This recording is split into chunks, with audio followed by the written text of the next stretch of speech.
yesterday, Monday, November 13th, the Council on Foreign Relations partnered with the recently launched Bureau of Global Health, Security, and Diplomacy at the U.S. Department of State to host the Global Health, Security, and Diplomacy in the 21st Century Symposium. So it's called Global Health, Security, and Diplomacy in the 21st Century Symposium. They can never have a short, easy name to these things. It's always got to be a mile long.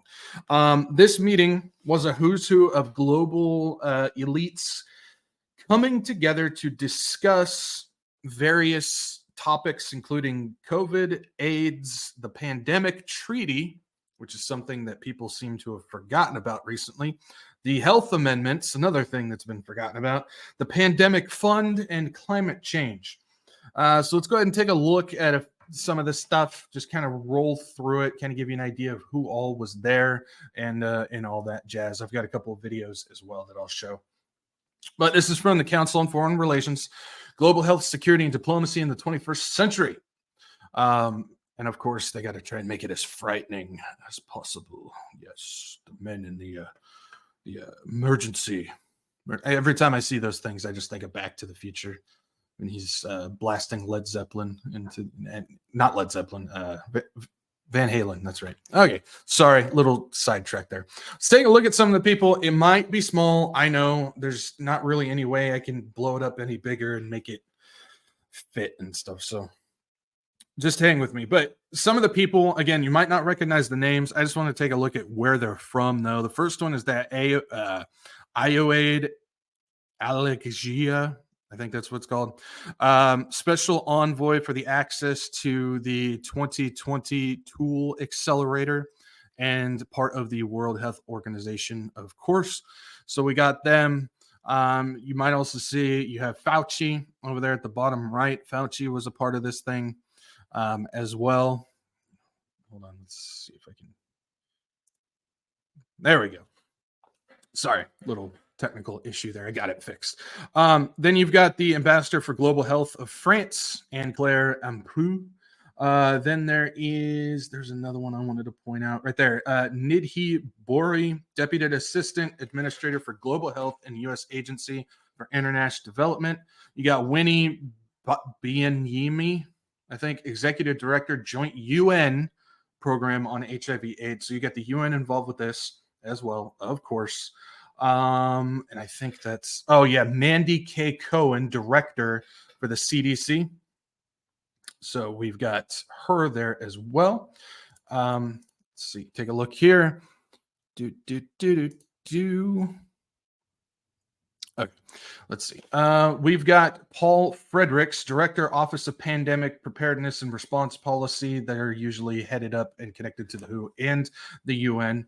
You got Yang Zong Huang, who is Senior Fellow for Global Health Council on Foreign Relations. So you got the foreign relations involved as well. Co-author negotiating global health security.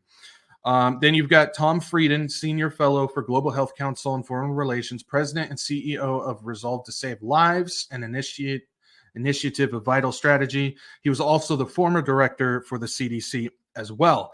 You have Peter Hotz, who's the Dean, National School of Tropical Medicine, Baylor College of Medicine. You may have heard that dude's name before. You may have not. He was supposed to be on remember the Ministry of Truth thing that the administration, U.S. administration, was trying to set up.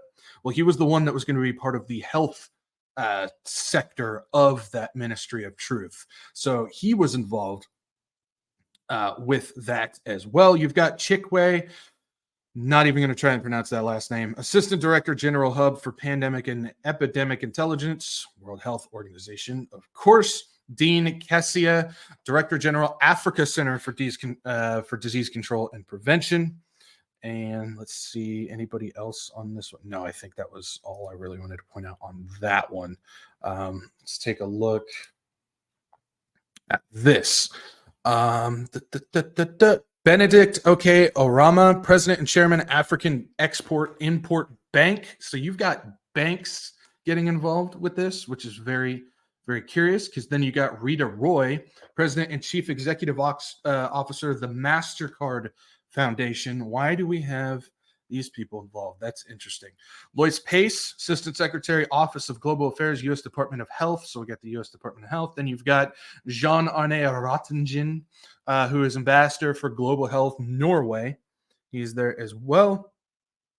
Peter Sands, Executive Director of the Global Fund. You've got Joy St. John, Executive Director, Caribbean Public Health Agency. So you're starting to see a lot of people from different areas, including Stephanie Williams, Principal Health Specialist and former Ambassador for Regional Health Security Australia. And then you've got over David Winery, Director, Global Health Foreign, Commonwealth and Development Office, United Kingdom. And then I think I got one more here. Yeah, one more. Let's see here. These are presiders. You've got, who is it? Hillary H. Carter, Acting Principal Deputy Coordinator, Bureau of Global Health Security and Diplomacy, U.S. Department of State. And then introductory remarks. You've got Blinken. You got Cal Kim Horn. If you don't know him, he's the Secretary General, Association of Southwest Asian Nations. Then you've got Linda Thomas Greenfield, U.S. Ambassador for United Nations, U.S. Department of State. Tedros, good old Tedros, Director General for the WHO. And then a name that people might not recognize, but she's extremely important with a lot of this stuff. When I say important, I mean she's one of the key cogs of keeping things running for the globalists. Ngozi Okonjo-Iweala, Director General of World Trade Organization. She also sits on the board of trustees for the WEF. So you had all these people, the who's who, showing up for a new pandemic meeting. And they had some interesting things to say. And so I've got a few clips here. We're going to hear from Blinken, Tedros, and Ngozi.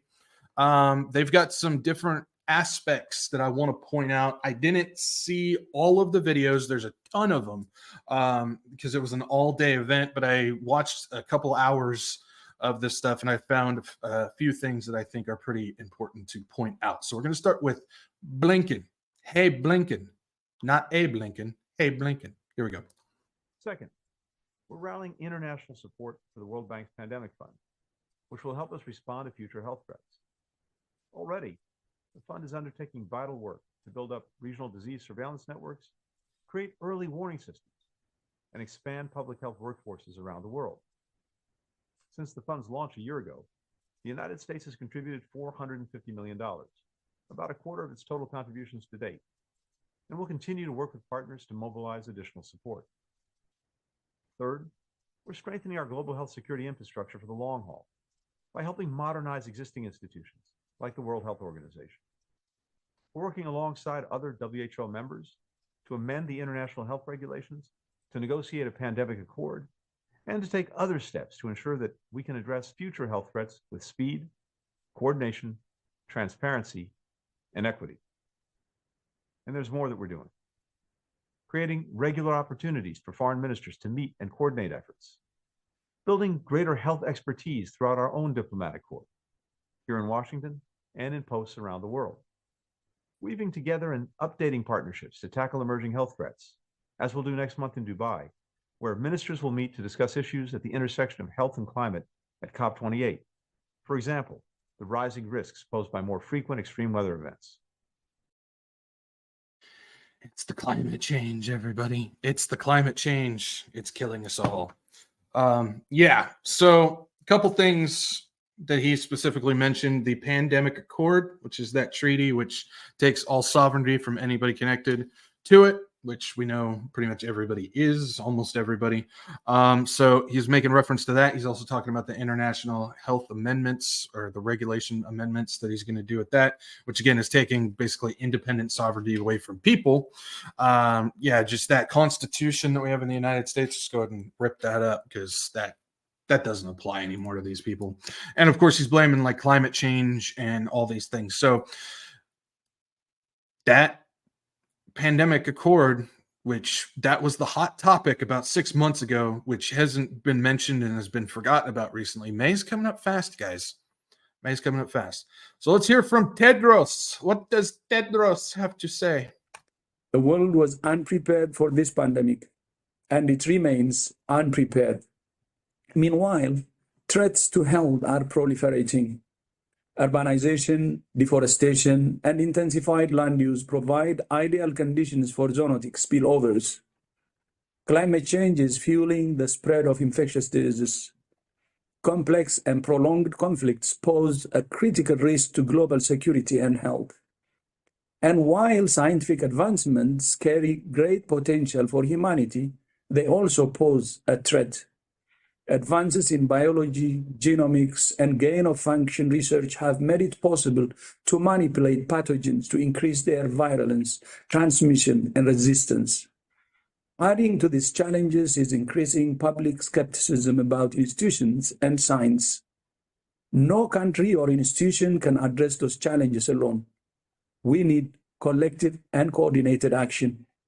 When the next pandemic strikes, we need to be able to respond rapidly and decisively to protect communities, build trust, and rapidly scale health services to save lives.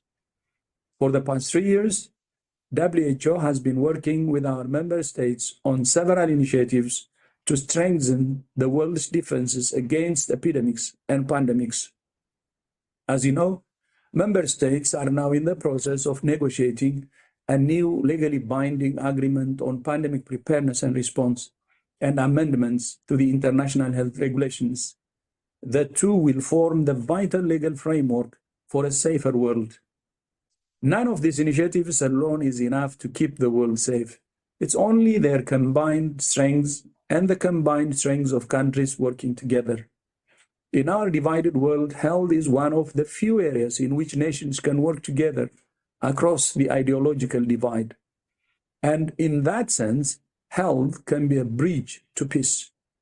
This is what WHO's founders meant when they wrote in our constitution that health is not only a fundamental human right, but also fundamental to peace and security. Glad to see that you're holding to your constitution. What about ours, Tedros? So a couple things that he specifically mentioned. One, next pandemic. Now, again, might just be drawing at straws because, over time, their belief is, well, eventually a new one's going to happen. But from our perspective, we know something. I got to be careful, guys. You know what I'm talking about. That's what he said.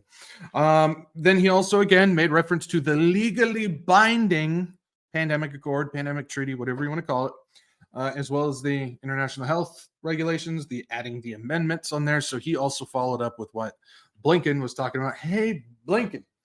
And then at the very end, of course, I always throw it in there because everybody else, they're always paying attention to that phrase. They've been saying it for years, but again, they're making reference peace and security. It's the key to the peace and security and all that stuff. So that's what Tedros is thrown on the table for that. Now, the next one, the last one I got for this is from Ngozi.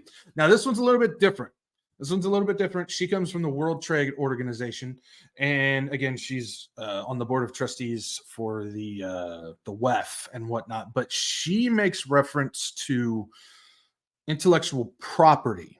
Now, this one is important because we're talking about the pandemic stuff taking away country sovereignty, and then you've got the international health amendments taking away personal sovereignty.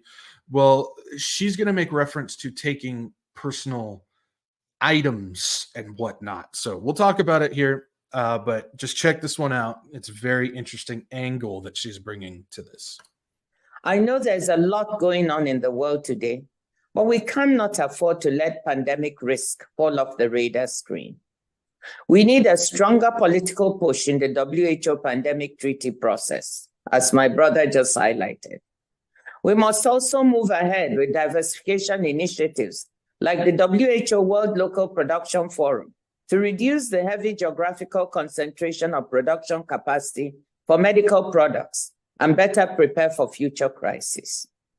Prior to the pandemic, 80% of traded vaccines came from the top 10 exporters.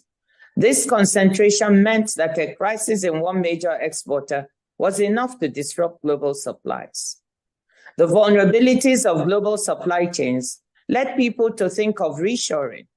And while some reshoring may be inevitable, Let me emphasize that making everything at home does not necessarily equal resilience, as demonstrated by last year's baby formula crisis in the US. That is why we support the World Local Production Initiative, because at the WTO, we believe that a more effective path to resilience is a deeper and more diversified global production base that can count on open and predictable trade in inputs and finished products. We call this re-globalization, a reimagining of global production networks that makes them more resilient and more inclusive. Intellectual property has become a hot button issue. A well-functioning IP system is a critical part of an effective innovation ecosystem. The rapid development of COVID-19 vaccines during the pandemic deserves celebration, and innovation and research must be supported and rewarded. At the same time, however, we cannot repeat the gross inequities in access. Global health security would be best served by a pragmatic, evidence-based approach to intellectual property issues. The IP system is a public policy tool designed to be flexible and adaptable in the service of delivering social and economic benefits, including public health. Public policy safeguards like compulsory licenses and government use provisions are embedded legitimately in the IP system. It is appropriate for developing countries to use these safeguards, just as developed countries themselves did not hesitate to use them during the pandemic. The private sector can and should be proactive in pursuing voluntary licensing and production partnerships in developing countries. Doing so would contribute to re-globalization and resilience. All right, so there's some interesting key stuff in that she mentioned, which I don't think we've heard before. Maybe it's out there, maybe I just haven't seen it, maybe you guys have seen it, but there's some stuff that I haven't seen. Okay, first of all, she talks about the re-globalization and basically creating a product network globally. So she's talking about creating a global product network for this health stuff like that. If you guys know me and you've been around here for a while, you know that I tend to lean on the side of, and I'm not saying this is what it's going to be, this is just what I believe and how I've seen things. It tends to point that direction. I think the 10 kings of the world are going to be industry leaders. And so if they're talking about re-globalization, making a global product network for health stuff, I could totally see that being one of the key things for the health king, so to say. So I think that's kind of fascinating on that. But the big one is she's talking about eliminating IPs. She's talking about eliminating intellectual properties. That means they're going to, it doesn't matter where you live, doesn't matter if you have a copyright on it or a trademark, or you own the property and you don't want anybody to use it or anything, they're going to hijack it to use it, or not even use it, just to take it away. We've seen things in the past where people have come up with some magnificent things. Tesla's one. There's a guy who actually created a car that ran on water, and all of a sudden they just poof, disappeared because they had beneficial stuff to all, not just the elites. Kind of fascinating how that works. But they're talking about making this part of this standard. So that's interesting that she's taking it from that perspective. So we got pandemic treaty or accord, whatever you want to call it, the health amendments. You've got globalization or re-globalization of product network. You've got waiving IP ownership, so theft. I mean, they already do taxes. Taxation's theft as well. Combining private and public sectors. That's another thing that she was referencing. So it's about, I just did a thing on corporatism,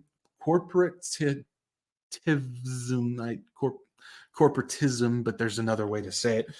Benito Mussolini, he was big on about what that is. That's because you're folding corporations, you're folding private sector into government, giving them control, and that's the ultimate form of that famous F word. You know the F word. Fascism. What F word were you talking about? Get your mind out of the gutter.